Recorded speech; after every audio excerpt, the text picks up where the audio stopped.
আসসালামু আলাইকুম। কানিজ ফাতেমা লোপা স্বাগত জানাচ্ছি এনটিভির সন্ধ্যার খবরে। ক্রাউন সিমেন্ট শিরোনাম দেখছিলেন, এবারে নিয়ে যাচ্ছি পুরো খবরে। উন্নত চিকিৎসার শেষে 4 মাস পরে সোমবার লন্ডন থেকে দেশে আসছেন বিএনপি চেয়ারপারসন বেগম খালেদা জিয়া। সাথে থাকবেন তার 2 পুত্রবধূ জোবায়দা রহমান এবং সৈয়দা শর্মিলা রহমান।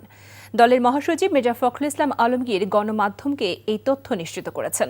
রোববার স্থানীয় সময় বিকেল 4টায় লন্ডন থেকে বাংলাদেশ বিমানের একটি ফ্লাইটে তিনি দেশের উদ্দেশ্যে রওনা করবেন বলে জানিয়েছেন মির্জা ফখরুল ইসলাম। আর সোমবার সকাল 11টায় ঢাকায় পৌঁছানোর কথা রয়েছে বেগম জিয়াকে বহনকারী বিমানটি। 8 জানুয়ারি উন্নত চিকিৎসার জন্য কাতারের আমিরের পাঠানো বিশেষ এয়ার অ্যাম্বুলেন্সে লন্ডন যান তিনি। টানা 17 দিন লন্ডন ক্লিনিকে বিশেষজ্ঞ চিকিৎসক অধ্যাপক প্যাট্রিক কেনেডি ও অধ্যাপক জেনিফার ক্রসের তত্ত্বাবধানে চিকিৎসাধীন ছিলেন বেগম জিয়া। আর 25 জানুয়ারি ছেলে তারেক রহমানের বাসায় ফেরেন তিনি। বর্তমানে তিনি আগের চেয়ে ভালো আছেন বলেও জানান মির্জা ফখরুল।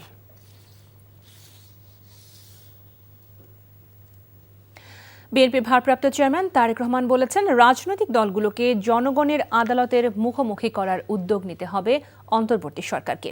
আর ভোটের মাধ্যমে জবাবদিহিমূলক সংসদ হলে দেশের স্বাধীনতা সার্বভৌমত্ব সুসংহত থাকবে আর নির্বাচিত সরকার বিচার করবে স্বৈরাচারের। তিনি বলেন, বিরাজনীতিকরণকে উৎসাহিত করলে তা গণতন্ত্রকে ঝুঁকির মধ্যে ফেলবে, তাই দরকার ঐক্য। এবি পার্টির প্রতিষ্ঠাবার্ষিকীতে তিনি এসব কথা বলেন। হাসান মাহমুদের রিপোর্ট। আমার বাংলাদেশ পার্টির 5ম প্রতিষ্ঠা বার্ষিকী উপলক্ষে জাতীয় প্রেস ক্লাবে দলটির এই আয়োজন। প্রতিষ্ঠা বার্ষিকীর অনুষ্ঠানে যোগ দেন বিভিন্ন রাজনৈতিক দলের শীর্ষ নেতারা। লন্ডন থেকে অনলাইনে যুক্ত হয়ে বিএনপির ভারপ্রাপ্ত চেয়ারম্যান বলেন, দেশের স্বার্থে সব রাজনৈতিক দলের অবস্থান এক হতে হবে। রাজনৈতিক দলগুলোকে অবজ্ঞা এবং জনগণের রায়কে অবহেলা করে বিরাজনীতিকরণকে উৎসাহিত করা হলে সেটি শেষ পর্যন্ত গণতন্ত্রকে ঝুঁকির মধ্যে কিন্তু ফেলে দেবে। চলমান সংস্কার যদি রাজনৈতিক দলগুলোর নির্বাচন অনুষ্ঠানের দাবিকে অবজ্ঞা করতে হয়, প্রলুব্ধ করে, তাহলে সংস্কারের তাৎপর্যটা কি? এটি বহু মানুষের প্রশ্ন আজ। মানবিক করিডোরের সিদ্ধান্ত সংসদ থেকে আসতে হবে উল্লেখ করে তারেক রহমান নির্বাচনী রোডম্যাপ স্পষ্ট করতে সরকারের প্রতি আহ্বান জানান। রাজনৈতিক দলগুলোকে জনগণের আদালতের মুখোমুখি করার উদ্যোগ গ্রহণ করতে হবে এবং এই উদ্যোগ গ্রহণ করতে হবে বর্তমান অন্তর্বর্তীকালীন সরকারকে। জনগণের ভোটের মাধ্যমে জনগণের কাছে জবাবদিহিমূলক সংসদ সরকার গঠিত হলে দেশের স্বাধীনতা সার্বভৌমত্ব সুসংহত থাকবে। আলোচনায় অংশ নিয়ে বিভিন্ন রাজনৈতিক দলের নেতারাও বলেন, সংস্কার ও নির্বাচনকে মুখোমুখি করার কোনো কারণ নেই, তবে ফ্যাসিবাদী শক্তি মোকাবেলায় সবার ঐক্য জরুরি। রাজনৈতিক দলগুলোকে প্রতিপক্ষ না বানিয়ে বিচার এবং সংস্কার এবং 16 বছর ধরে মানুষ যে নির্বাচনের জন্য অপেক্ষা করছে সেই নির্বাচনের ব্যাপারে সুনির্দিষ্ট করে কথা বলবেন।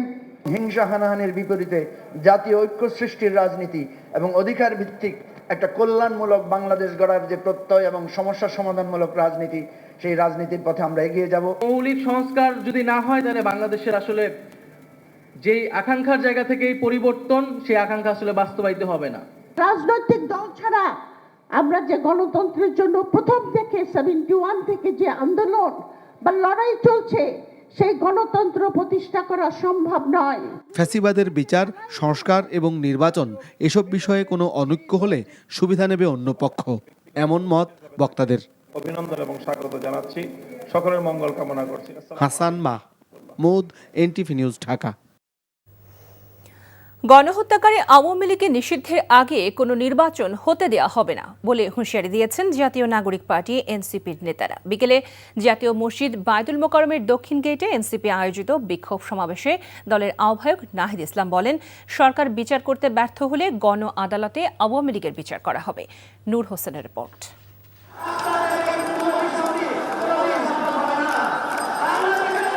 আওয়ামী লীগের বিচার ও রাজনৈতিক কার্যক্রম নিষিদ্ধের দাবিতে রাজধানীতে বিক্ষোভ সমাবেশ করেছে জাতীয় নাগরিক পার্টি এনসিপির ঢাকা মহানগর শাখা।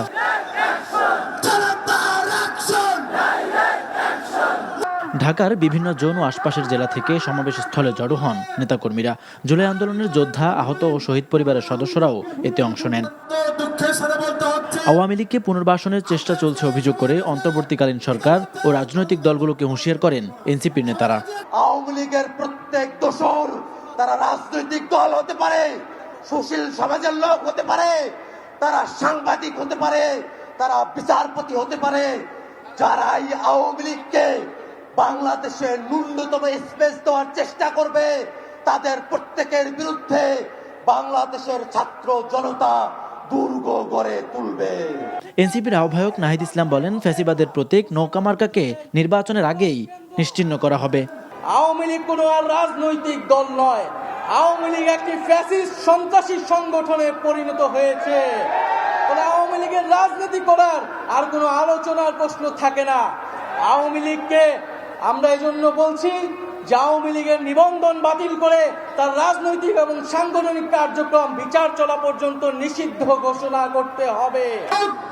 এছাড়া দ্রুততম সময়ের মধ্যে জুলাই বিপ্লবের ঘোষণাপত্র প্রকাশ, জুলাই সনদ বাস্তবায়ন এবং শহীদ ও আহতদের দায়িত্ব নিতে অন্তর্বর্তীকালীন সরকারের কাছে দাবি জানান দলের নেতারা। নূর হোসেন, এনটিভি নিউজ, ঢাকা। রাজধানী সহ দেশের বেশিরভাগ অঞ্চলে টানা 4 দিন বৃষ্টির পূর্বাভাস দিয়েছে আবহাওয়া অধিদপ্তর। শুক্রবার সন্ধ্যা 6টা থেকে পরবর্তী 24 ঘন্টা চট্টগ্রাম, ময়মনসিংহ ও সিলেট বিভাগের কিছু কিছু জায়গায় এবং রংপুর, রাজশাহী, ঢাকা, খুলনা ও বরিশাল বিভাগের 2-1 জায়গায় অস্থায়ীভাবে দমকা হাওয়া সহ বৃষ্টি অথবা বজ্র সহ বৃষ্টি হতে পারে। তাদের পূর্বাভাস অনুযায়ী শনি, রবি এবং সোমবারও সন্ধ্যার পর থেকে দেশের বিভিন্ন স্থানে অস্থায়ীভাবে দমকা হাওয়া সহ বৃষ্টি অথবা বজ্রসহ বৃষ্টি হতে পারে।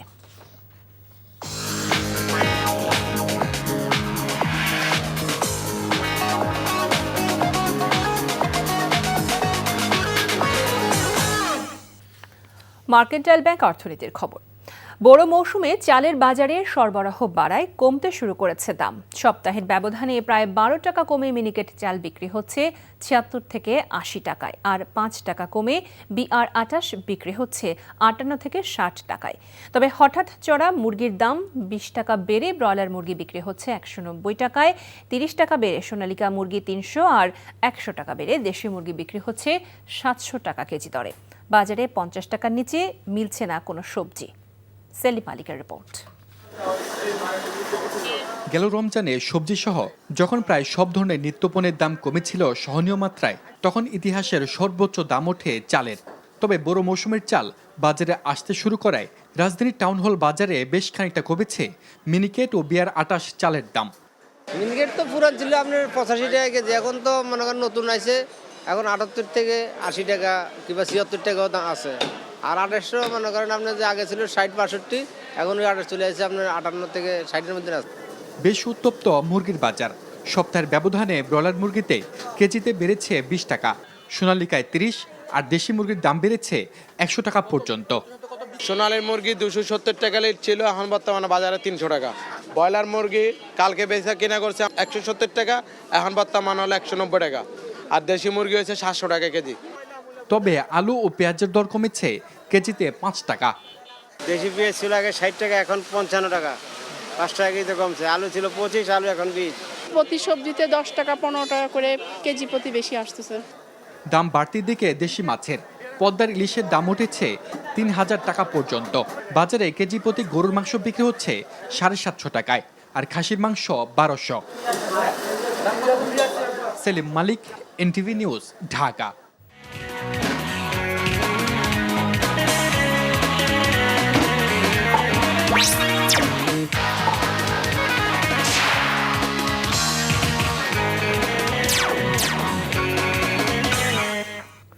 স্পাহানি প্রিমিয়াম টি খেলার খবর। আগস্টে বাংলাদেশের মাটিতে অনুষ্ঠিত হতে যাওয়া ওয়ানডে ও টি20 সিরিজ স্থগিত করতে চায় ভারত। এক BCCI কর্মকর্তার বরাত দিয়ে এমন প্রতিবেদন করেছে ভারতীয় পত্রিকা টাইমস অফ ইন্ডিয়া। আগামী আগস্টে সাদা বলে ফরম্যাটে সিরিজ খেলতে বাংলাদেশে আসার কথা রয়েছে ভারতের। 3 ওয়ানডে এবং 3 ম্যাচের টি20 সিরিজটির সময়সূচিও ঘোষণা করে বিসিবি। তবে সাম্প্রতিক উত্তেজনায় আসন্ন সিরিজটির ভবিষ্যৎ নিয়ে অনিশ্চয়তা দেখা দিয়েছে। এক প্রতিবেদনে এমনটাই জানিয়েছে ভারতীয় গণমাধ্যমটি। আসন্ন এশিয়া কাপ নিয়েও শঙ্কা দেখা দিয়েছে। কাশ্মীরে বন্দুকধারীদের হামলাকে কেন্দ্র করে দুই চিরপ্রতিদ্বন্দ্বী ভারত ও পাকিস্তানের মধ্যে চরম উত্তেজনা বিরাজ করছে। বাংলাদেশ ভারত সম্পর্কটাও রয়েছে শীতলতার মধ্যে। এমন প্রেক্ষাপটে আগস্টে ভারতীয় ক্রিকেট দলের বাংলাদেশ সফর অনিশ্চয়তার মুখে পড়েছে। এই ছিল সন্ধ্যার খবরে। এই খবরের ভিডিও সহ আপডেট জানতে ভিজিট করুন NTV অনলাইন www.ntvbd.com। এছাড়াও NTVর জনপ্রিয় সব অনুষ্ঠান ও খবরের আপডেট জানতে ভিজিট করুন আমাদের ইউটিউব ও ভেরিফাইড ফেসবুক পেজ। রাত 10:30টায় রাতের খবর দেখার আমন্ত্রণ জানিয়ে বিদায় নিচ্ছি। সবাইকে ধন্যবাদ এতক্ষণ সাথে থাকার জন্য।